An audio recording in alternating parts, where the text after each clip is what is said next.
Now,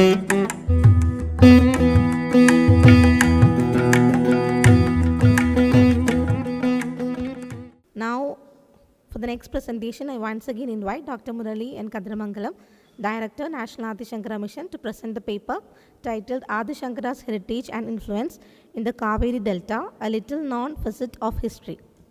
Over to you, sir. See, Dr. Lavanya Ishwar talked about the Advaita Vedanta in Tamil Nadu. What has been done is that over the last 3.5 years, I've had the opportunity to go through two sections of Tamil Nadu and actually do a detailed survey on the ground. And one region that I am going to present now is the Kaveri Delta, which Dr. Lavanya Ishwar mentioned. Madam is here, okay. See, she had talked about the early tradition, etc. Now, it is a difficulty, and I will sort of try to bridge some of the gaps here. So, and I will bring the Advaita tradition also into this. See, the question is, we do not know much about Śaṅkara. I have said that repeatedly. I don't want to bore you again with that. One question that I had in my mind is, did Śaṅkara visit the Kaveri Delta at all? Did he come there? Did he do anything? Did he spend time? Did he expound his philosophy? And were there any ancient Advaita Mathas in the Kaveri Delta? I mean, this was a question that I had. Was there any support for these Mathas? Were there Advaita Sannyasis, right? And when do we notice the commencement of Advaita studies in the Kaveri Delta, right? What was the extent of scholarship and how it evolved over time? And which also, did Śaṅkara visit any of the temples there? Was there any association with those temples? Is there evidence to prove the association? Now, these days we see Śaṅkara Jayanti celebrated with great fervor all over the Kaveri Delta region. But when did this start? Was Śaṅkara venerated? Was he worshipped at any point in time? When did that worship start? How was he worshipped? And how did that evolve in the last days? And lastly, there is an incidental question. Was Adi Sankara the Shanmada Sthapanacharya? Now, why I am asking this question, I will get I have to go very rapidly because we are trying to cover, several thousand years. Okay. Now, I will just show you. This is a rock-cut cave. Okay. This is right in the center of Trichy town. Saraswati Amma has lived in Trichy. I don't know whether she has visited. This is at the foot of the Thayumannavar temple. So, this is the cave. So, basically, I had showed you this particular picture here. This particular picture which you see here is massive rock outcrops, right? And in that rock outcrops, they go and start cutting. They start cutting and they built rock cut caves. This phenomena started around 630 CE. It could have started slightly earlier according to Dr. Nagaswamy, but 630 is where we have the Mandagapattu rock rock fort mele undu. Rock fort mele undu. Naduvil Thayumanar Swami Kovil undu. Golden rock. Base at the Thaja rock cut cave undu. Okay. That much Malayalam only I know. Okay. So, see, they took these large rock outcrops and they started cutting them and they made caves. And this was started by Mahendravarman Pallavan, 630. But we have here, in Trichy, this is the entrance to this cave. This is the entrance to the cave. It's a rock-cut cave. And on the left-hand side here, to your right-hand side, you see an image of Vishnu. So there is one Vishnu shrine on one side. On the other side, there is another shrine. You can make out from the Dwarapalakas that it is a shrine of Shiva. In those days, in the early period, in Tamil Nadu, images were not used in worship. They were either made of sand or mud, or they were made of wood, terracotta, not terracotta, what do you call that? Basically stucco, which is lime, some sort of a plaster. They did not use stone in the early days. So there is a hole there, that is the one where the Shivalinga would have been inserted and worshipped. Now this cave dates back to the period of the early Pandyas. It's in Trichy. The line in Trichy is where the Pandya Chola demarcation was there. So this cave, if you will notice, this particular attendant deity here on the right will do this. Okay?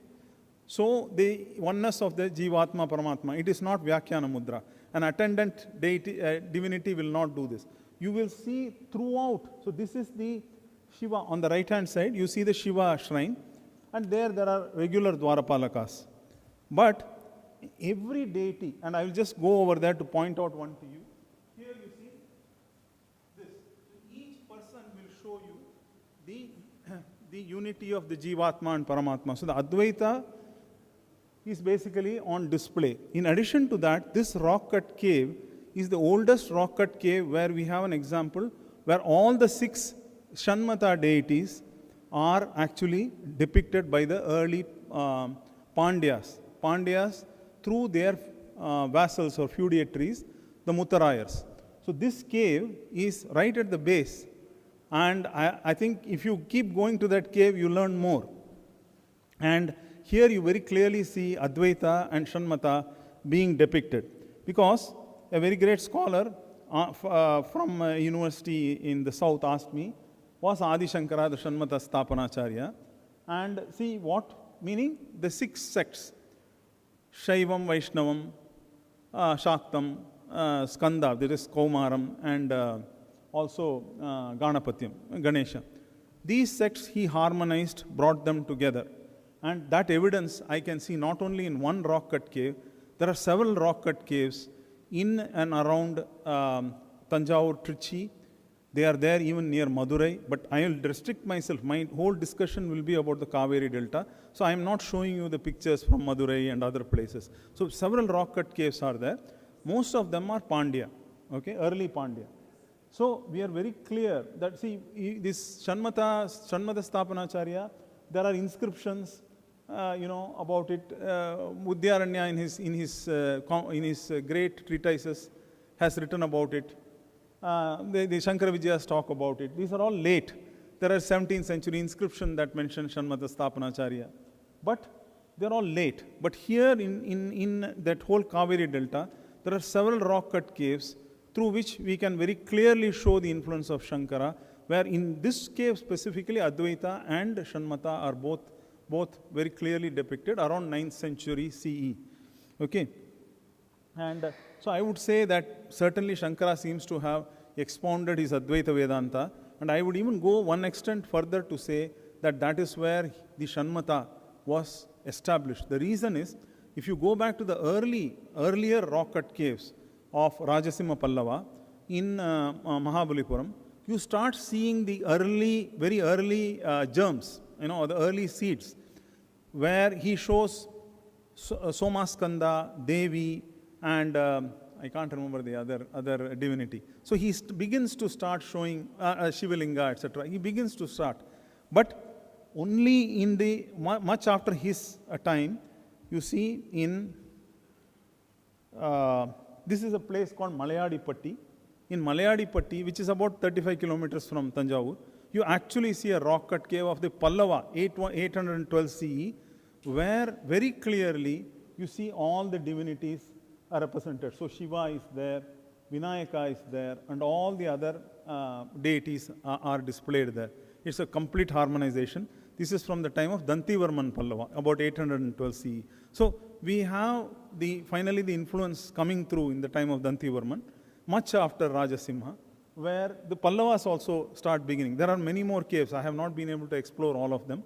ASI has preserved this cave and the Trichy cave very beautifully. The first cave that I showed you is in a place called Thiruvallarai. I would like to talk about it, but I don't have time.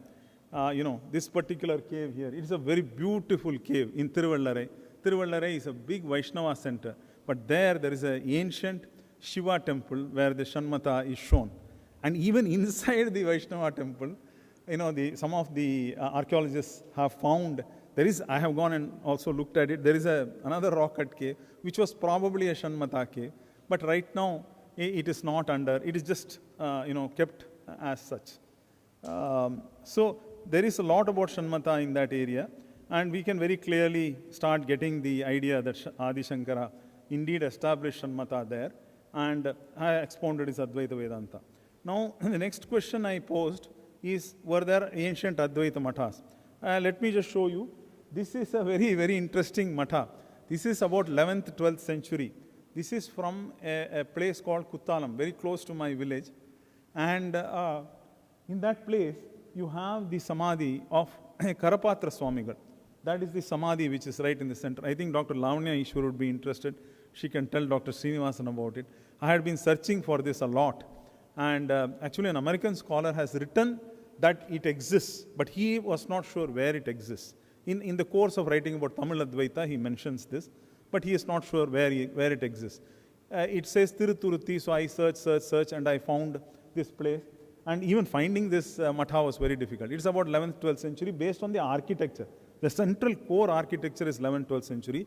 The external architecture is all Maratha. Later period they have added. The Marathas have added. Now this Matha actually has preserved, let me see if I can, here, somewhere here. This Matha has actually continued. See, what happened was, in the initial period, it might have been a Brahminical Matha, okay? But these people very quickly started teaching in Tamil, and the transmission became in Tamil, and then they started writing many commentaries and works in Tamil, and the entire works and the lineage has turned into a Tamil lineage. And they were publishing right up to 1980s. They moved their organization to Chennai and all, and they were publishing. So in Tamil Advaita Vedanta, they had been publishing quite a bit. Okay. Now,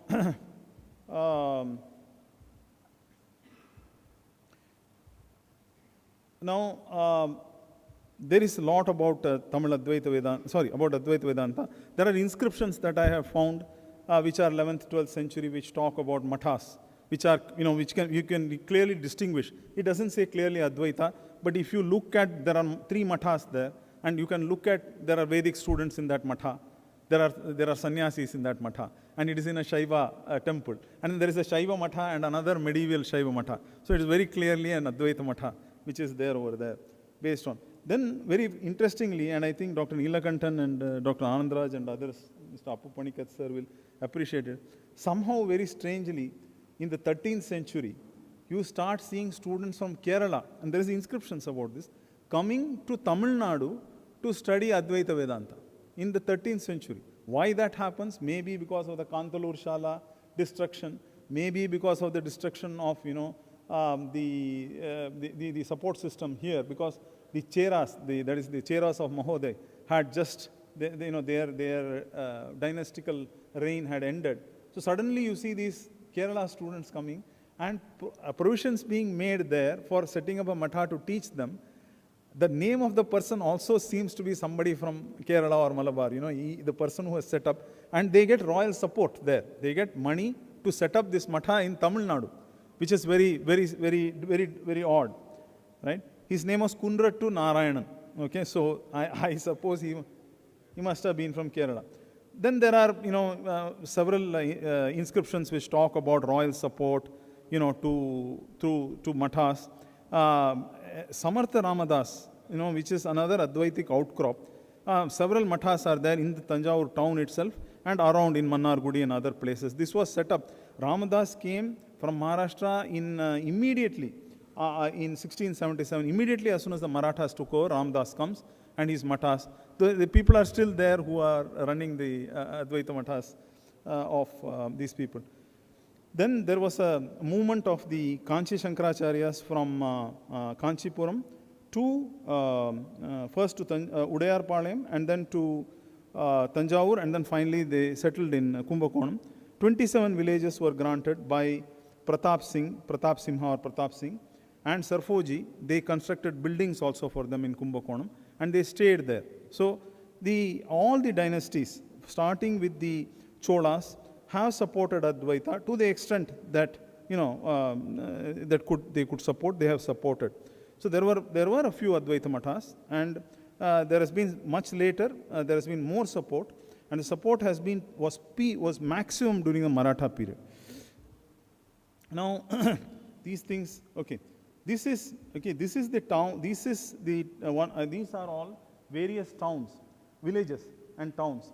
So one is, you see on the left, this is the Kanchi Shankaracharya's Adhishthanam in 3 of them in Kumbakonam.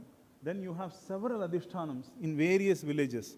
So if you go to these villages, you see these Advaita Sannyasi Adhishthanams, means they are Vrindavanam or Samadhi. Many of them are there. So those are all in Tiruvayar.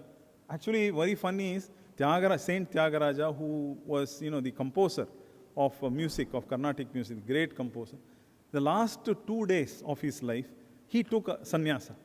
Very ritually, he took sannyasa because he had some premonition. Rama told him, you will have one more janma unless you find, unless something is done about it. So he took sannyasa in his last 2 days. There's one here, right here.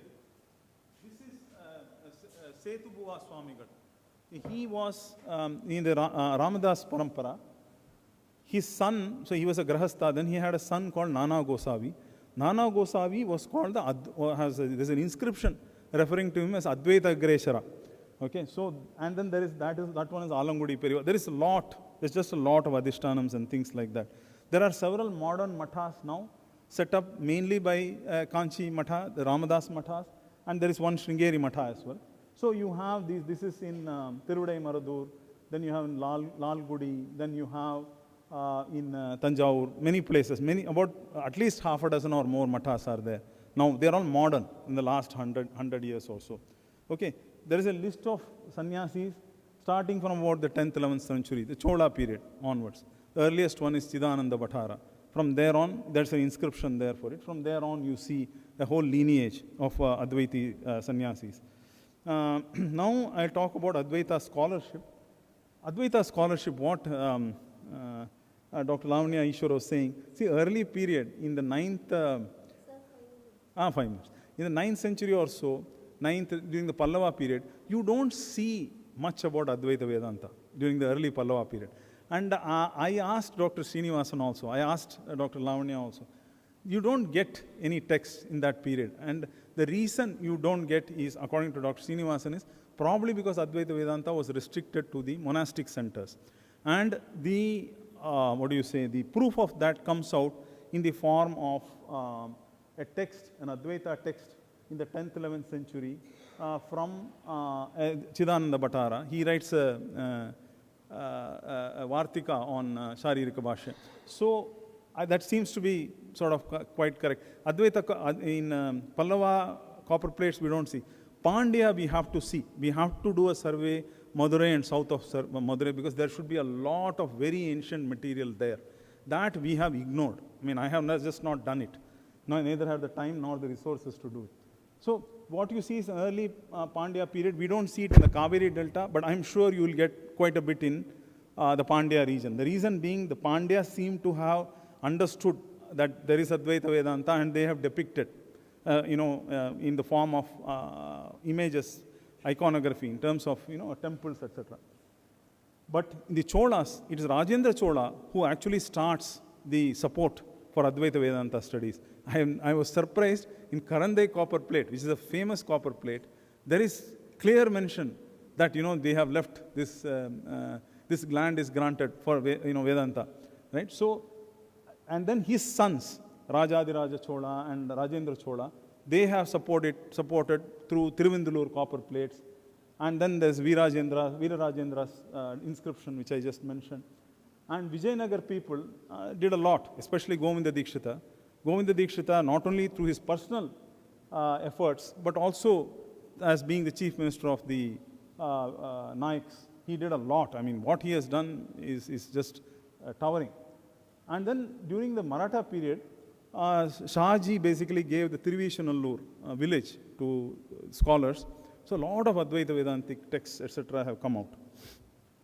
And Tamil literature she mentioned, but what I wanted to say is in the 13th century, there is Paramartha Darshanam. So in the 13th century itself, a person by the name of Pattanar has started writing the commentary to Bhagavad Gita in an Advaitic framework. And then, you can go and see samadhis are there of Tandavarayar and his guru who wrote Kaivalya Navanitam. All that is there. Okay? And this whole Karapatra Swamigal's lineage has written many commentaries on the Lagu Yoga Vasishtha has been translated in Tamil, and then they have written commentaries. They have written commentaries on Kaivalya Navanitam, etc., etc. She mentioned Audayaka, I will skip it. This is that Chola Mahadevi temple where that inscription is. It is very close to Trichy, and this is the Tiruvindalur copper plate of the sons of Rajendra Chola. This is the samadhis of Tandavarayar Swamigal, who wrote Kaivalya Navanitam, and his guru. These are the books I mentioned. These are the texts written by the Advaitic lineage in Tamil. Okay? Now, a whole list of scholars from Ratnaketa Dikshitar, who is the grandfather of Ramabhadra Dikshita. So many scholars are there, but everything is from 15th, 16th century. Okay? Tamil, and so we have something in each centuries. I have mapped out in my paper in what is the chronological order.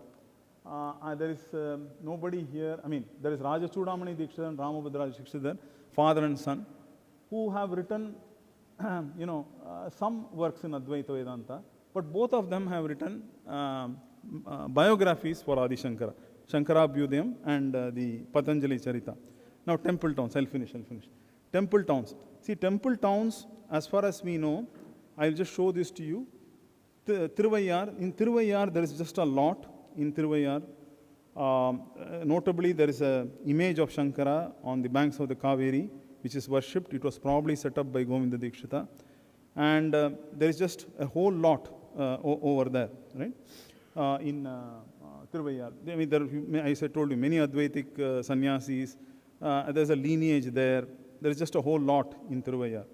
This Pushya Mandapa, which is there, which is constructed. So there's a lot in Tiruvayar. This is Srirangam. I want to take just a minute and tell you. In Srirangam, I discovered an image of Adi Sankara. It is in the second prakara. You can see Śaṅkara seated there, facing the central shrine with his danda. Now people will argue with me, is this Ramanuja?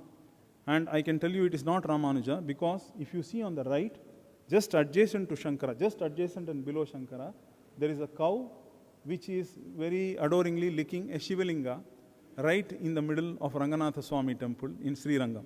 So I can say with certainty, based on the positions of his hands, the danda, etc., that we have now located the first image inside, and I think there is only one image. I have gone through Srirangam temple in and out. There is only one image of Śaṅkara in Srirangam. And in Tiruvannaikkaval, there is a hoard of information connecting the Śaṅkara Parampara. This place is actually a place where Vedic sacrifices were done. There is an inscription about Advaita Vedanta there. And you can see that this tradition of the Devi worship, Shakta worship, goes very early. There are inscriptions which go very early. And this Tatanga Pratikshta, which is there, it is also a very early tradition. And there is a lot of explanation I have about it, but I don't have time to give you. Veneration of Adi Sankara. Very briefly, I would say that in the early period, Śaṅkara was probably, they just did Shastrartha, Veda, Parayana, Vedanta, discussions, etc. But the earliest verse praising Śaṅkara, actually in Tamil Nadu, in that region, I don't know about other parts, comes from the Chidambaram temple, Umapati Shivam, 1313 CE. I can give the date with certainty. And he has praised Shiva in a stotra to and I think KSRA people had something to do with publishing the Umapati Shivam's book, right? So the worship of Śaṅkara has been there since early times. But I think in the 16th century or so, you can see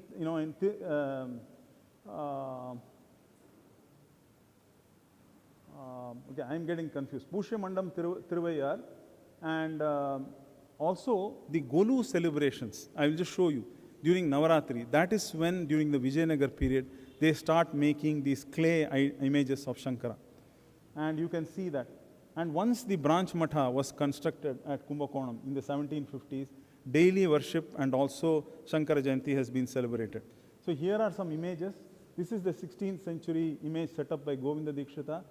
Nobody has corroborated this, but I have done extensive work on this image. This is Shankara Jayanti celebration in Tanjavur. Right side is the Adi Sankara image, built in the about 18th, 19th century in the Kanchi Matam in Kumbakonam.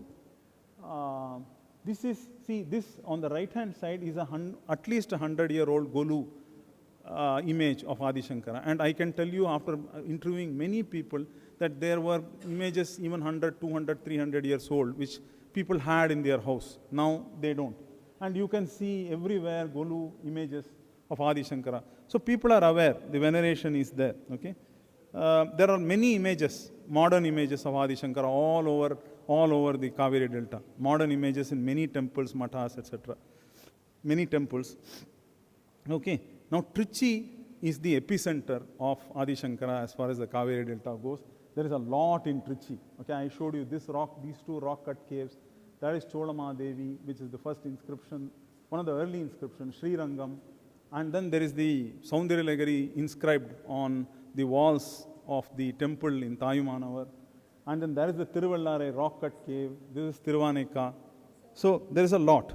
So concluding, I would say that we are clear that Shankara has expounded and established Shanmata and Advaita Vedanta. He expounded and established Shanmata there. And early period, probably sannyasis were the people studying Advaita Vedanta. Householders began studying in the early Chola period. And the patronage, as I said, began with Rajendra Chola. And the earliest text comes from around 11th century. Inscriptions and physical structures suggest that Advaita Mathas were in existence from, at least prior to or around 11th, 12th century. And traditional scholarship strengthened in both Tamil traditional scholarship strengthened and Tamil scholarship began around the 13th century. Students from Kerala came and studied. Renaissance of Advaita Vedanta occurred under Vijayanagar and Nayak rule, mainly because of Govinda Dikshita. The Maratha rulers expanded the support to Advaita and Shankara institutions. Now, daily worship and Shankara Jayanti all over is there. There are 12 plus Advaita Vedanta traditional scholars. Advaita Sabha conducts annual debates and discussions. Acharyas of both the big and small mathas pass through and they stay in that whole belt. And terracotta images during Navratri, I was amazed. Lot of images of Adi Sankara are just sold. You can go and buy it. And so he has left a very strong lineage, tradition, influence in the Kaveri Delta, which his successors are taking forward. Sorry, I have delayed you a little bit. Thank you very much. If you have any questions, please ask.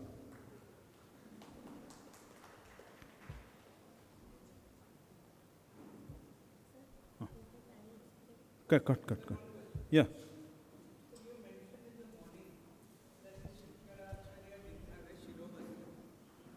And it was, you mentioned, he didn't have a Shirovastra, which was by Raja Ravivarma's. Correct. But if you see all these idols and inscriptions, all these sculptures, everywhere he has a Shirovastra. So what is the... Right. So what happens is, see, you should take the paintings, the earlier, there's one late medieval painting from Kerala. Okay, there are early sculptures, images from Tamil Nadu, very early. That I cannot show because they are from the Tondai Mandalam, which is Kanchi and that whole region. There you will see Shankara without the vastra on the head. All the early images will depict that. Even up to early Vijayanagar period. After that, there is a drastic change. Shankara starts getting depicted in the form of the sannyasis who are present at that period. In fact, if you see the Tanjavur paintings, Maratha paintings, Shankara is depicted in a very odd manner. He is depicted as being very fat. The cloth covers his chest, he covers his head. His Sishyas are all shown without cloth on the head. Very strange depictions are there. But it all happens around 15th, 16th centuries when things start changing. And the depiction, with all this cloth. What I am showing you is all later images. In Kaveri Delta, we don't find early images. of Śaṅkara. They are all later images. The early images are all in and around Kanchi and that whole Tandai Mandalam area, which is around Kanchi, Chennai, all those places. Okay, thank you.